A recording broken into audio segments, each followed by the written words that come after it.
Selamat pagi anak-anak semuanya. Selamat pagi. Kelas 1. Hai semuanya. Bagaimana kabar kalian hari ini? Sehat ya semuanya ya? Hari ini kita ketemu lagi dalam layanan BK walaupun daring. Tetap semangat ya anak-anak semua ya ini ya. Oke, sebelum dimulai acaranya kita berdoa terlebih dahulu. Berdoa menurut agama negara masing-masing. Berdoa dimulai. Berdoa selesai. Hari ini ada yang masuk, ada yang nggak masuk nggak? Apa masuk semua hari ini? Masuk semua? Ketua kelasnya masuk semua ya, Bella ya. Oh, bagus. Ibu senang. Dari yang sakit, alhamdulillahnya. Oke. Hari ini Ibu akan bahas tentang ini layanan BK tentang belajar efektif. Tujuan dari layanan BK hari ini dengan materi belajar efektif agar kalian dapat memahami dan menganalisis belajar efektif. Jika kalian memahami belajar efektif dan dapat menerapkan dalam kehidupan sehari-hari, maka minat belajar kalian akan lebih meningkat dari hari kemarin.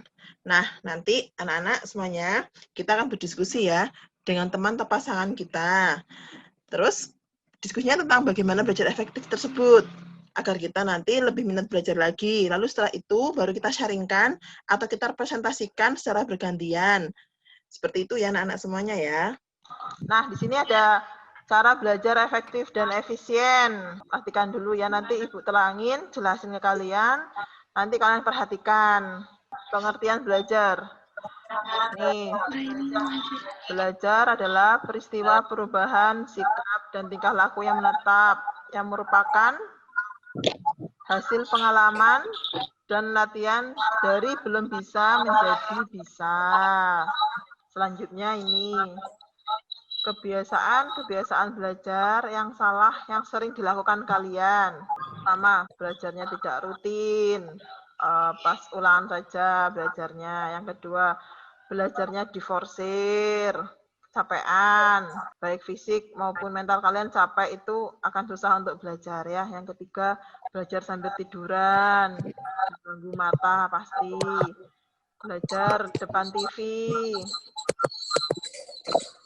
Konsentrasi belajar kalian tidak akan ke pelajaran, malah akan ke TV. Yang kelima, belajar kelompok dengan anggota kelompok yang terlalu banyak. Nomor 6, belajar hanya pada mata pelajaran disukai aja. Contohnya, kalau saya suka matematika, ya saya matematika saja. Kalau saya suka bahasa Inggris, ya bahasa Inggris saja yang saya pelajari. Tapi tidak dengan semua pelajaran yang lain-lainnya, kalian tidak pelajari. Seperti itu.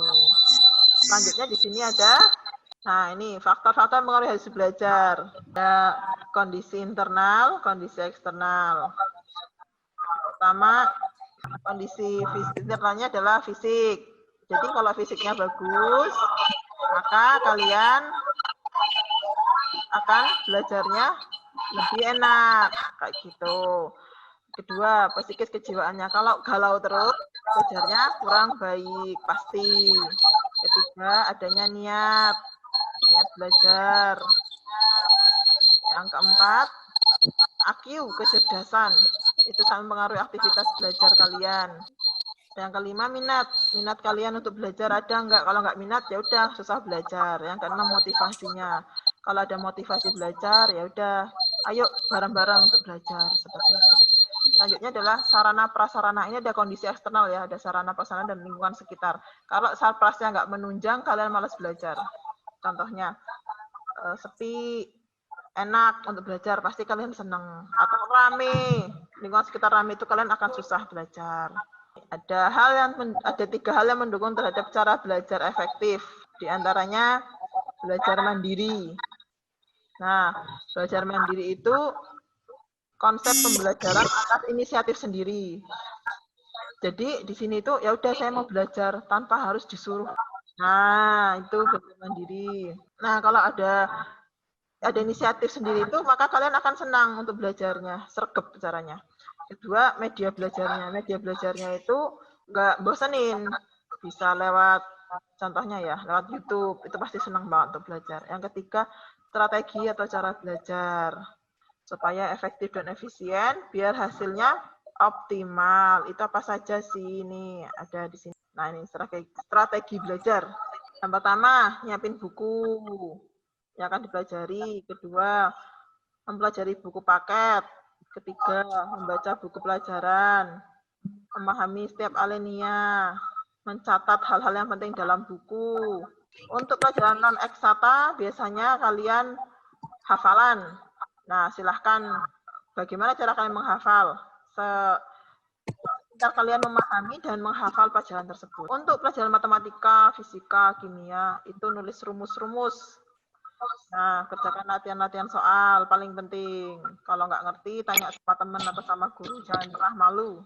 Sering-sering berdiskusi dan menanyakan soal-soal materi pelajaranmu. Buat kelompok belajar kecil yang solid, tapi benar-benar mau belajar, bukan buat kelompok belajar, tapi ujung-ujungnya gosip, itulah, itu bahaya.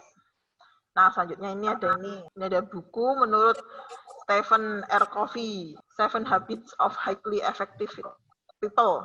Namanya ya, di sini ada memaparkan 7 langkah bisa dikembangkan untuk mendapatkan belajar yang efektif. Yang pertama, bertanggung jawab atas diri kamu sendiri.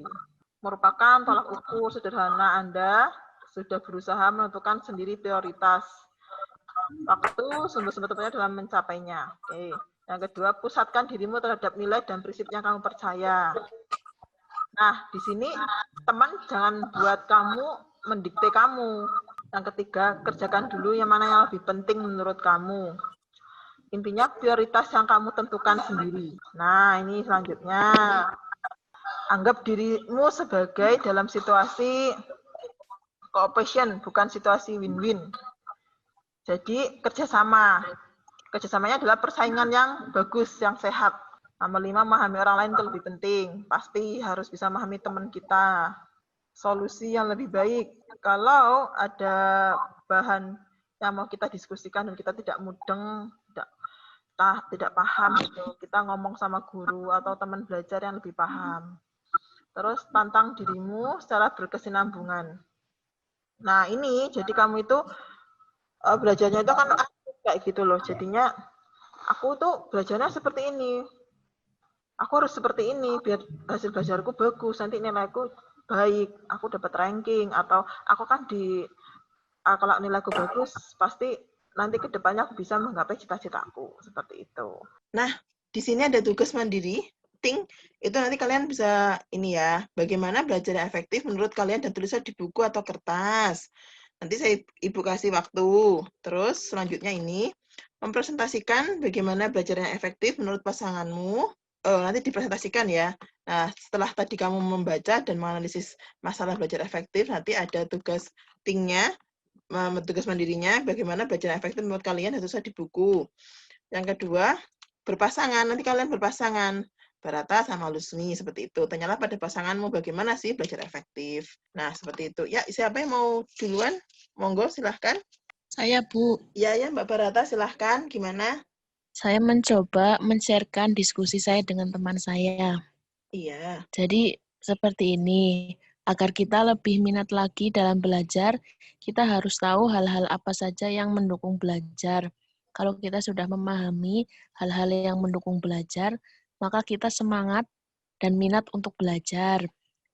Saya sudah menganalisis, memahami apa yang sudah Ibu sampaikan tadi, dan akan mencoba menerapkan ke cara belajar saya agar lebih minat dalam belajar.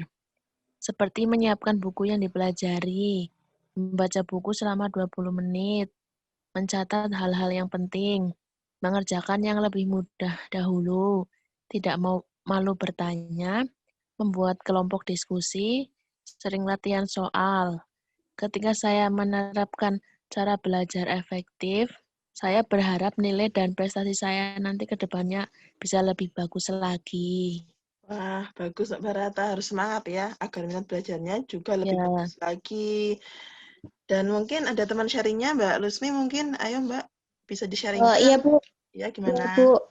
Gini, kalau saya itu memang minat belajar itu kurang, Bu. Kalau kita tidak memahami, bahkan kita banyak sekali kendala untuk belajar ya, Bu. Iya. Yang saya rasakan selama ini ketika saya tidak berminat belajar itu ya karena ada banyak kendala. Tapi kedepannya saya akan mencoba menerapkan belajar efektif seperti yang tadi Barata sampaikan, Bu. Saya berharap setelah saya memahami belajar efektif dan saya menerapkan dalam belajar sehari-hari, semoga minat belajar saya juga bagus dan tidak malas-malasan lagi, Bu. Semoga nilai dan prestasi saya semester depan dan seterusnya lebih bagus ya, Bu. Doain ya, Bu. Amin, amin. Kalau ada usaha sama upaya untuk belajar, maka hasilnya akan lebih bagus lagi, Mbak, dari yang kemarin. Dan minat belajar kalian akan bertambah bagus. Yang penting tidak malas-malasan. Seperti itu. Kalau menerapkan belajar efektif, insya Allah nanti minat belajarnya juga lebih baik lagi dari hari kemarin. Seperti itu ya. Saya mau mencoba merefleksikan kegiatan hari ini Iya, yang sudah Ibu Dewi sampaikan. iya. Yang tadi Ibu sampaikan itu tentang belajar efektif. Materi belajar efektif yang tadi, jika kita terapkan di belajar kita sehari-hari, Iya. maka minat belajar kita akan semakin bagus ya, Bu. Dan kita Iya. tidak malas-malasan lagi. Kalau minat belajar kita bagus, maka prestasi belajar pun bagus.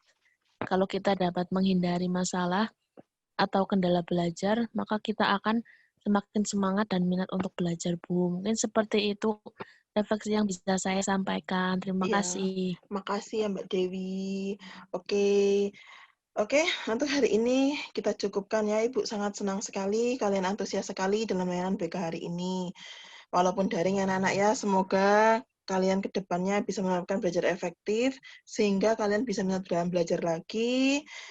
Nanti kalau minat, prestasinya juga bagus, hasilnya juga bagus. Ya udah, kita sudahi. Kita berdoa dulu anak-anak semuanya. Berdoa selesai. Terima kasih semuanya.